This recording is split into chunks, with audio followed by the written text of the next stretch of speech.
Hello' everyone, মোৰ daily ভ্লগলৈ আপোনালোক সকলোকে স্বাগতম জনাইছোঁ। আজি পেহীহঁতৰ ঘৰলৈ গৈছিলোঁ।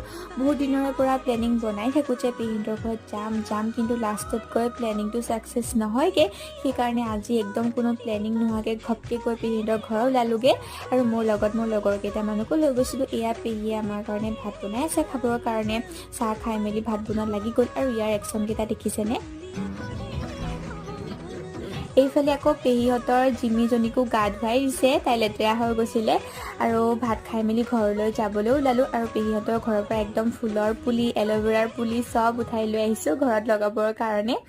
আৰু আহি পাওঁতে আন্ধাৰেই হ'ল, যিহেতু দিনটো ছুটি ন, সোনকালে আন্ধাৰ হৈ যায়। আৰু এইযোৰ দেখিছেনে, পেহীয়ে মোক দিছে ইয়েৰিংছ, ইমান বেছি মৰম লগা। আপোনালোকৰ কেনেকুৱা লাগিছে কমেণ্ট কৰি জনাবচোন। ঘৰলৈ আহি আমাৰ নাটকৰ আখৰা হৈ আছিলে, তালৈকে গ'লোঁ। আৰু আজিৰ ভিডিঅ'টো ইমানেই আছিলে। থেংক ইউ ফৰ ৱাচিং, বাই।